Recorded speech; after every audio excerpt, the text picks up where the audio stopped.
Bonsoir mesdames et messieurs et bienvenue à vous tous à cette édition vespérale du journal. Au sommaire, les conducteurs des bus de transport en commun œuvrant sur la ligne Ville-Kra et Ewabura continuent à transporter les passagers au niveau de l'arrêt bus express. Pourtant, cet arrêt de bus a déjà été délocalisé vers l'avenue Inga 2. C'était pour éviter des accidents de circulation sur le boulevard Roussillon. Nous vous parlerons également de la clôture de l'année scolaire au centre de rattrapage et de formation technique et professionnelle Maman Karine Katumbi Nahayo. Cette cérémonie de proclamation a eu lieu hier samedi en présence de la vice-présidente du ROD, des parents d'élèves et d'autres invités. Une fois de plus, bonsoir et bienvenue à ce journal. Commençons par l'économie. For Export Only, qui veut dire destiné à l'exportation. Cette mention est visible sur quelques articles vendus sur le marché louchois et qui sont importés. La crainte des louchois est de lier ces écrits à la qualité de la marchandise. Une opinion qui n'est pas partagée par les spécialistes en commerce international pensent plutôt que cela est lié notamment aux impôts à payer dans les pays d'origine. Consolat Kanja et Freddy Boukele nous en parlent. Spécialement celles importées. Sur le marché louchois, il est des marchandises spécialement celles importées où est inscrite la mention For Export Only et que l'on trouve notamment sur les seaux d'huile et pâtes d'arachide. Cette mention qui veut dire destinée seulement à l'exportation suscite des spéculations au sein de la population au risque de créer une méfiance. Les spécialistes en droit des consommateurs et commerce international, eux, appellent à l'apaisement en signifiant que la mention en question peut être liée aux taxes à payer dans les pays d'origine où sont produites ces denrées.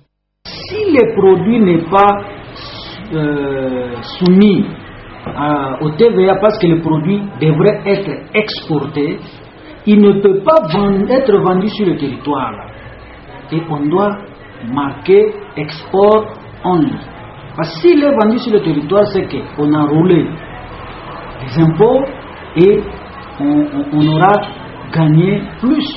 Et dans le plus, là, il y a l'indu. Il y a des produits qui sont prohibés dans certains pays, mais acceptés chez nous. Par exemple, le lait de beauté avec hydroquinone.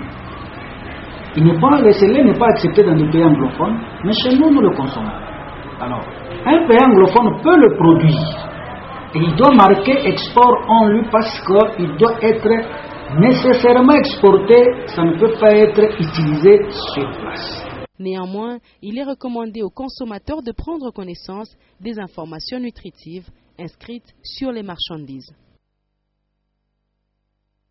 Je l'annonçais en début de ce journal que cela fait 2 mois que l'arrêt de bus Ewabura au niveau d'Express a été délocalisé vers l'avenue Inga 2, non loin du marché Rail. Seulement, ce nouvel arrêt de bus n'est pas fréquenté. Les chauffeurs, eux, continuent à transporter les clients au niveau de l'arrêt Express. Et Tchala et Félicien Kassongo pour plus de détails. Aucun bus d'Ewabura n'est visible à ces nouvel arrêt situé sur l'avenue Inga 2. Seuls quelques véhicules des jolis sites et Kassonguiri sont en place. Les passagers s'en plaignent. Normalement, c'est ici que se trouve l'arrêt bus Ewabura. Nous ne savons pas pourquoi il n'y a pas de bus à cet endroit. Hier, à mon passage par exemple, je n'ai vu que 2 véhicules. Depuis la délocalisation de l'arrêt des bus Ewabura vers l'avenue Inga, les chauffeurs et même les clients sont encore visibles au niveau d'Express.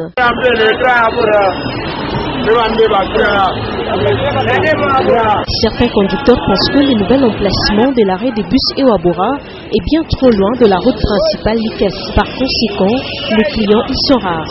D'autres chauffeurs font des demi-terrains par l'amour du lucre. La campagne de remplacement des ampoules à incandescence par celles économiques se poursuit dans la capitale cuprifère. Malgré la sensibilisation au bon usage de l'énergie électrique, la population a tendance toujours à recourir aux ampoules de 100 watts, ce qui risque de faire revenir les choses à la case de départ. Pourtant, l'opération vise notamment la réduction sensible des délestages dans les quartiers de Lubumbashi. Consolat Kanja, Ben Kaimbe et Félicien Kassongo. C'est depuis plusieurs mois qu'a été amorcée l'opération de remplacement d'ampoules par celles économiques. Dans certains coins de la ville, les nouvelles ampoules demeurent allumées en longueur des journées et dès qu'elles ne sont plus opérationnelles, elles sont remplacées par les fameuses ampoules de 100 watts. Ils nous ont juste dit qu'ils venaient remplacer les anciennes ampoules par les nouvelles. Selon certains habitants, le lieu d'approvisionnement de ces ampoules économiques n'est pas connu. Comme on ne sait pas se procurer des ampoules économiques, nous achetons celles qui sont à notre portée. Avec le retour par les habitants aux anciennes ampoules à haute consommation, l'initiative risque de ne pas aboutir aux résultats escomptés alors qu'elle a été instaurée pour l'utilisation rationnelle de l'énergie électrique. Et dans beaucoup de quartiers, l'environnement est pollué par des fosses septiques à découvert. Cette pratique fait suite à la construction anarchique, à des constructions anarchiques, voulais-je dire. Beaucoup construisent sans prévoir des endroits appropriés pour placer des fosses septiques. C'est un reportage de Béatrice Senga, Jean-Paul Malimba. Des fosses septiques à ciel ouvert, ce constat est souvent fait dans des parcelles surpeuplées où plusieurs personnes fréquentent une seule toilette. Cette situation, hormis la commune Kamalondo, est aussi observée dans plusieurs autres quartiers de la ville de Lubumbashi. Au quartier Bel Air, sur l'avenue Yangambi, la population vit quotidiennement avec des odeurs qui dégagent les fosses septiques. En outre, à part la promiscuité, avec deux maisons d'habitation, ces fosses septiques sont mal couvertes et présentent un danger permanent pour les enfants. Nous ne savons pas respirer parce que nos fosses septiques dégagent des odeurs nauséabondes et nos enfants sont exposés à plusieurs maladies. Cette situation constitue un sérieux problème d'hygiène et de santé pour les résidents et passants qui sont exposés aux maladies de toutes sortes.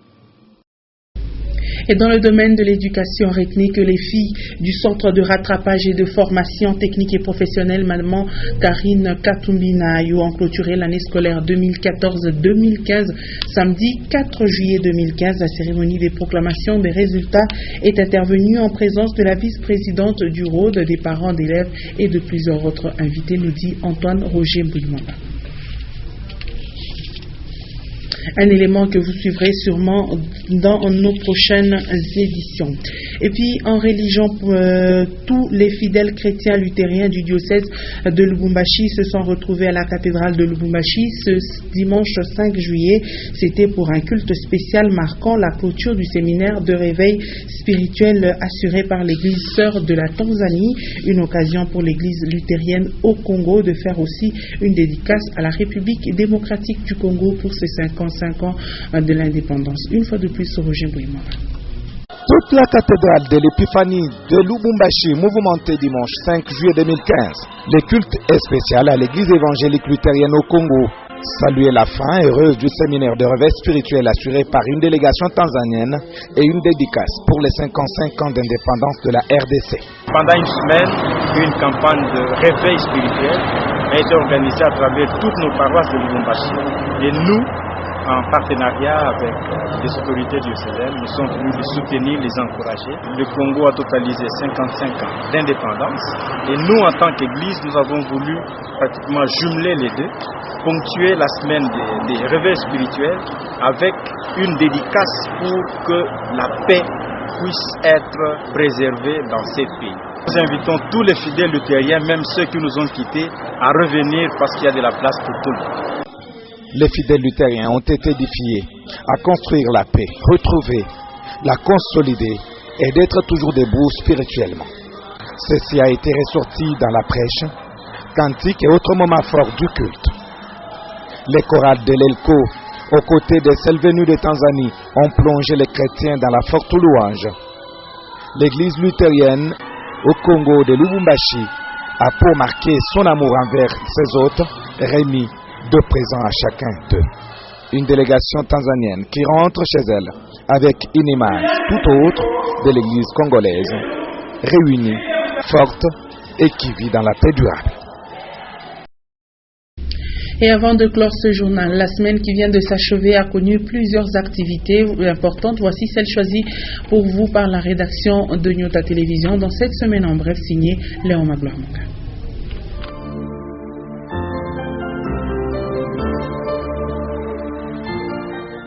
Mesdames et messieurs, bienvenue à cette semaine en bref.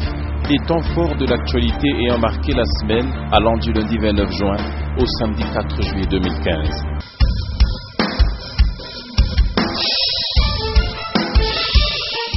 Lundi 29 juin, le gouverneur du Katanga, Moïse Katumbi Tchapoué, accompagné de tous les membres de son gouvernement, s'entretiennent dans la salle de banquet du gouvernorat avec la commission du découpage venue de Kinshasa.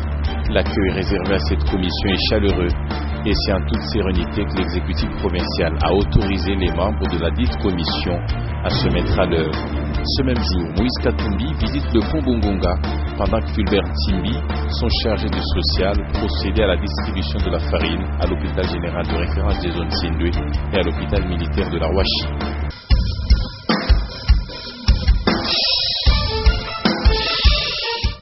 Mardi 30 juin, l'actualité est dominée par la commémoration du 55e anniversaire de l'indépendance de la République démocratique du Congo.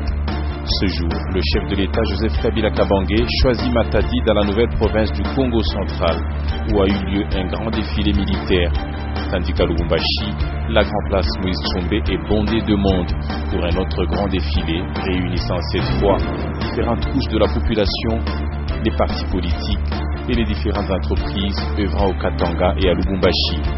C'est également ce même jour mémorable que Moïse Katumbi Tchapoué et Antoine Gabriel Kyungwa Mwanza ont choisi pour inaugurer les monuments situés au rond-point Carrefour, débaptisé Place de l'identité katangaise.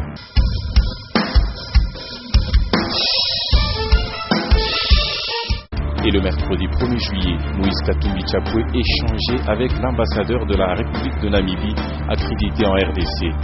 C'était au sujet de la normalisation des relations bilatérales et économiques entre Windhoek et la province du Katanga.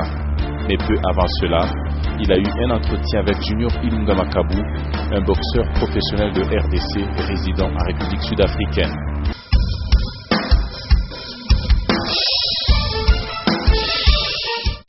L'actualité en ce jeudi 2 juillet était bel et bien dominée par la clôture à Lubumbashi et au pays de l'année scolaire 2014-2015. Une clôture sanctionnée par des cérémonies culturelles dans différentes écoles, privées comme officielles, avant la proclamation solennelle. Ce même jeudi, le gouverneur Moïse Katumbi Tchapoué visitait les travaux de la résidence officielle du gouverneur du Katanga, presque achevée. Ce même jeudi, Pascal Mwangala Marmotte recevait un diplôme de mérite et d'excellence en sa qualité de commissaire urbain de scouts de Lubumbashi pour son dévouement dans l'encadrement de la jeunesse.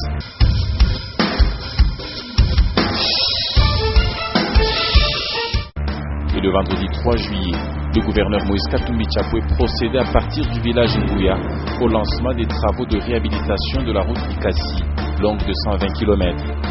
C'est ce même vendredi qu'a été convoquée à Kinshasa une session extraordinaire à l'Assemblée nationale et au Sénat. Session qui ira jusqu'au 5 août et qui traitera essentiellement des questions liées à la répartition des sièges par circonscription électorale et aux problèmes liés au découpage territorial.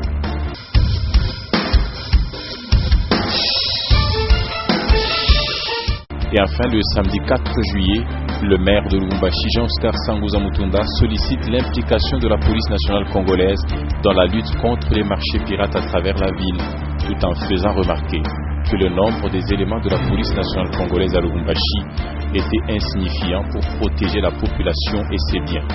Fin de cette semaine en bref. Madame, Monsieur, merci de l'avoir suivi.